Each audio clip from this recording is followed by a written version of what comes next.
Bien, como ustedes muy bien conocen, América Latina tiene una larga historia de conspiraciones contra la democracia y contra la libertad. Pero hoy enfrenta una originalísima. Y esta conspiración, a diferencia de las otras, usa los mecanismos, las instituciones, las normas de la democracia para acabar con la democracia. Esto no había ocurrido antes en el continente. Y no es una conspiración que se reduce a un país. No es un golpe de Estado que se produce en una parte del continente. Es una política dirigida a reproducir lo que ocurre o lo que ocurrió originalmente en Venezuela a otros países del continente, por lo pronto al Ecuador, a Nicaragua, a Bolivia, y es una conspiración que intentó hacer lo propio en Honduras. Una vez apoderados del gobierno, usando el sistema electoral, ganando una elección, desde el poder constituyen un gobierno que no respeta, que no cumple ninguno de los elementos esenciales de un sistema democrático. Ni siquiera las elecciones libres. Es entonces un sistema que conceptual y fácticamente está en contra de la democracia, pero que se presenta ante sus ciudadanos y ante el mundo como una democracia. A tal punto que los países de América Latina desde hace años no recuerdan, y los gobernantes incluidos, que existe una Carta Democrática Interamericana y que esa carta, violada por estos gobiernos, debe ser respetada porque fue suscrita por todos los estados.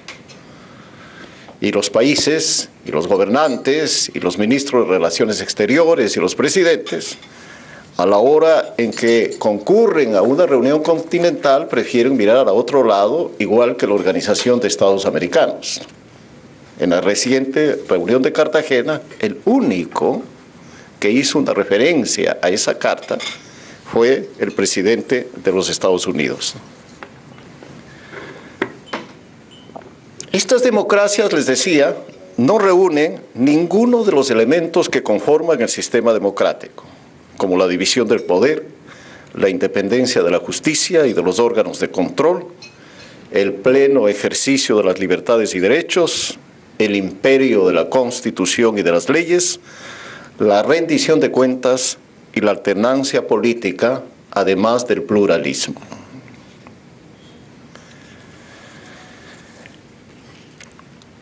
Ni siquiera, a mi manera de ver, les decía, ni siquiera las normas y las reglas electorales, excepto cuando son elegidos por primera vez.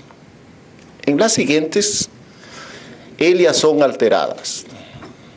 La propaganda, por ejemplo, deja de ser equitativa y pasa a ser privilegiada para el candidato del gobierno, que es el presidente de la República en ejercicio. El gasto electoral pasa a ser restringido para todos los candidatos, excepto para el candidato presidente de la República. Y las mismas normas electorales en cuanto a la distribución de escaños, en cuanto al sistema de asignación de la representación popular, también son modificadas para beneficiar al candidato presidente de la República. Antes se hacía un fraude electoral en las urnas, se manipulaban los votos. Hoy, en estos gobiernos, el fraude electoral es mucho más sofisticado. Igual que se presentan como gobiernos democráticos en todas las reuniones internacionales, asimismo, se legitiman diciendo que han ganado en las urnas. Y efectivamente, si se hace una contabilidad electoral, han triunfado y a veces de manera contundente. Pero no se toma en cuenta, y los latinoamericanos no reflexionamos sobre toda la manipulación de los mecanismos preelectorales anteriores al día de las votaciones, que le dan una ventaja inequitativa frente a los otros candidatos que le permite ganar y triunfar y permanecer en el poder. Entre las libertades que más limitación reciben, ocupa un lugar destacado la libertad de prensa. ¿Por qué razón? Porque como son dictaduras que no se sostienen en la fuerza de las armas, sino en la fuerza de los votos, hay que ganar la elección. Y para ganarla no solo son necesarias alteraciones de los mecanismos electorales, una manipulación de la propaganda, sino que además es necesario copar la opinión pública, conseguir que los electores conozcan una sola verdad, que no se informen de los actos del gobierno, que no puedan hacerse un juicio sobre cada una de sus actividades, lo que implica un control de los medios de comunicación. En el caso del Ecuador, por ejemplo, el gobierno ha pasado de una radio, que es lo que tuvimos todos los presidentes a lo largo de 30 años, a tener 16 medios de comunicación que incluyen revistas, periódicos, radios, varias, y sobre todo 2 importantes estaciones de televisión muy populares que pertenecían al sector privado.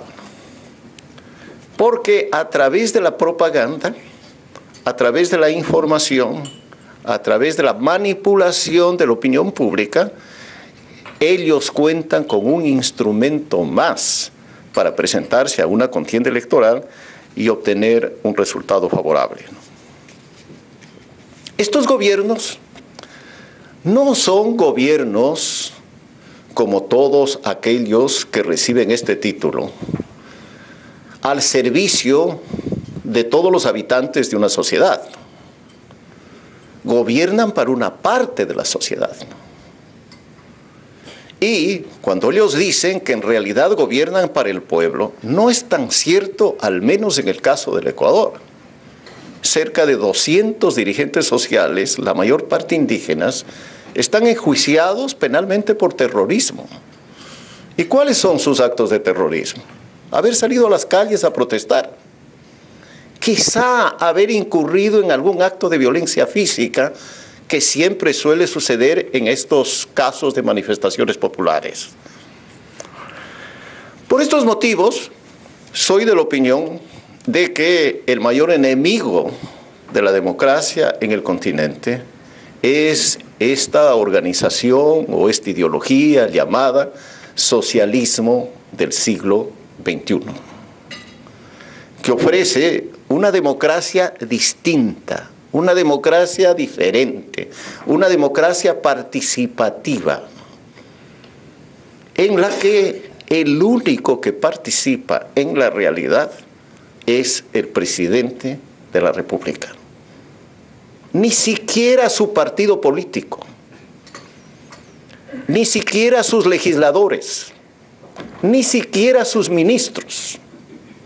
Ninguno de ellos tiene voz y voto en el régimen.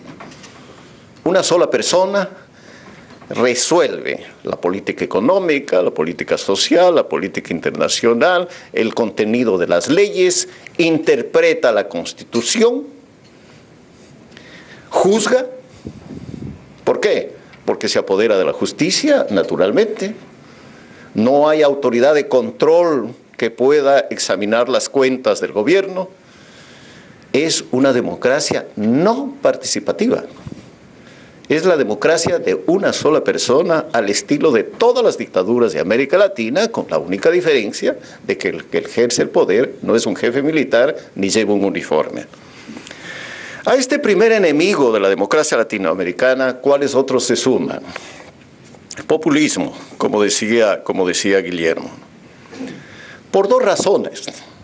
Porque inevitablemente el populismo lleva a crisis económicas. Y las crisis económicas son enemigos mortales de la permanencia de los gobiernos democráticos. La crisis que vivió el Ecuador en los años 90 explica esa sucesión que tuvimos de reemplazos de presidentes electos por vicepresidentes de la República. Pero hay una razón más que para el tema que estoy planteando vale la pena considerar. El populismo impide que se desarrollen las virtudes cívicas de los ciudadanos que son tan indispensables para que pueda funcionar un sistema democrático. En América Latina consideramos, por ejemplo, que un ciudadano es aquel que concurre a votar. En los Estados Unidos concurre a votar la mitad de la población, con suerte. Pero no hay americano que deje de pagar impuestos. En realidad, el ciudadano es aquel que está comprometido con el destino de su país. Y una expresión de eso es cumplir con su responsabilidad de contribuyente. Bueno, en América Latina, el populismo ha introducido la creencia de que es el Estado el que en primer lugar tiene que resolver los problemas de cada individuo, eliminando el papel subsidiario que debe tener un régimen político para acudir en auxilio de la sociedad cuando ella no puede resolver individual o colectivamente sus problemas, como por ejemplo suele ocurrir y ha sucedido desde hace 200 años acá en los Estados Unidos, desde que Alexis de Tocqueville escribió un libro sobre la democracia en América y le sorprendía cómo acá los ciudadanos resolvían sus problemas y solo en el caso de que no podían hacerlo acudían ante la autoridad. En América Latina, en lugar de la cultura de la legalidad, existe la cultura de la ilegalidad. Y la democracia es un sistema político que se sustenta en la Constitución y en la ley, ¿no?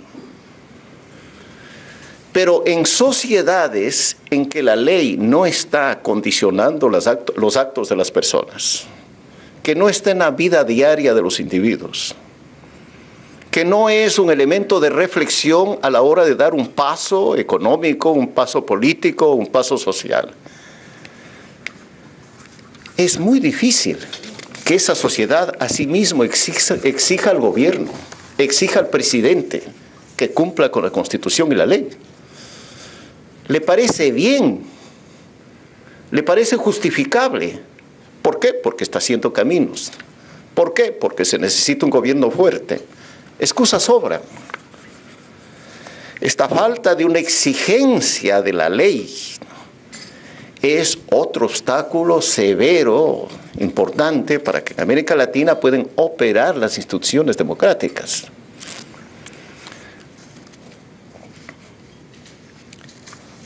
Un tercer obstáculo es esa tendencia de los latinoamericanos a practicar la operación suma cero. ¿Qué quiere decir esto? O ganar todo o perder todo. Y la democracia es un sistema político en el que generalmente se están buscando acuerdos, compromisos, colores grises, posiciones intermedias, que van acercando puntos de vista, principios, ideologías, políticas diferentes. Pero cuando en una sociedad se apuesta a ganar todo, también se puede perder todo. Y como consecuencia de eso, crear obstáculos para el progreso y para el desarrollo de la región.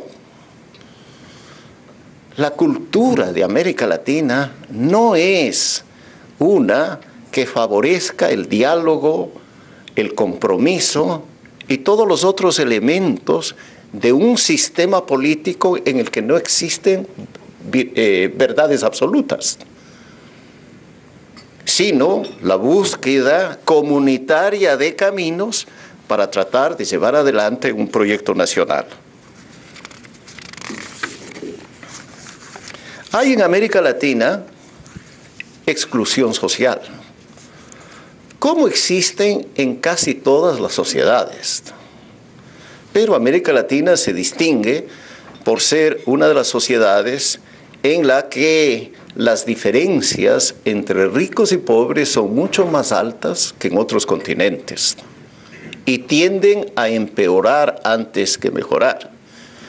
Ni siquiera Chile, que ha reducido tanto la pobreza y que ha mejorado tanto las condiciones de vida de la población, país en el que ha aumentado significativamente la clase media, no ha logrado corregir este problema de las diferencias entre ricos y pobres. Y este elemento que está presente en la vida diaria del continente ha resultado ser un instrumento fundamental para el éxito político del socialismo del siglo XXI. Porque ha encontrado sentido, ha encontrado respuesta en ese discurso de ricos y pobres, en ese discurso de la confrontación de los explotadores y de los explotados. Porque esos son los sentimientos que existen en un continente en que la igualdad de oportunidades no es cierta. En el Ecuador, por ejemplo, si alguien nace indígena, muy probablemente será pobre. Si alguien nace blanco, muy probablemente será de la clase media o de la clase alta. El color de la piel determina el ingreso a lo largo de su vida. Y finalmente, quisiera tocar un tema que habitualmente en el debate sobre la democracia en América Latina es excluido, el tema de los partidos políticos. A lo largo de las 2 décadas perdidas, que fueron desafortunadamente las décadas en las que debutó la democracia en América Latina luego de las dictaduras de los años 70, hubo una prédica continental contra los partidos políticos y contra los políticos. Medios de comunicación, gremios empresariales, organizaciones sociales, académicos, tecnócratas, organizaciones de la sociedad civil. De tal manera que cuando Chávez, Correa y los otros llegaron al gobierno, ya los partidos y los políticos habían sido moralmente liquidados por el continente. Y de manera, a mí me parece, injusta. Porque cierto es que hay partidos que merecían críticas. Cierto es que hay políticos que no eran honestos. Pero un buen número de los políticos latinoamericanos son políticos que han dedicado su vida a servir al país honorablemente, y que más bien por por intervenir en la política, perdieron muchas oportunidades de hacer dinero en los negocios o en sus profesiones. Pero a todos nos pusieron en el mismo saco. Y bien, a mí me parece que si queremos reconstruir en la democracia en América Latina, tenemos que reconstruir sistemas de partidos y reconstruir el valor de la política y de los políticos. No hay democracia en el mundo que funcione sin partidos. No ha habido ni habrá. Cualquiera sea el nombre que se le ponga al partido. Porque tal es el descrédito que hoy nadie quiere ponerle a su partido el nombre partido. Le ponen movimiento, le ponen frente, le ponen grupo, le ponen cualquier otro nombre, ¿no? Bueno, reconstruir el valor de la política, restaurar el valor de los partidos, poner en primer lugar el sentido del servicio público, me parece que es un elemento fundamental para reconstruir la democracia, ¿no? ¿Cuáles son las sociedades más pobres de América Latina? Las sociedades que tuvieron más años de dictadura. Y aquellas que tuvieron más años de dictadura no tuvieron partidos. ¿Y cuáles son las sociedades más prósperas de América Latina? Aquellas que tuvieron más años de democracia. Y la democracia siempre en esos países se sostuvo en sistemas de partidos políticos. El milagro chileno ha sido hecho por la concertación. El milagro brasileño ha sido hecho por el bipartidismo brasileño. La sociedad más exitosa del mundo, que es los Estados Unidos de Norteamérica, no puede explicarse sin los partidos demócrata y republicano. Y lo mismo puede decirse de Inglaterra. La resurrección democrática de España, ¿quién la hizo? Los partidos políticos. Quisiera dejarles, estimados amigos y amigos, esta última idea, que quizá es mucho más importante a mi manera de ver que todas las otras. Muchísimas gracias.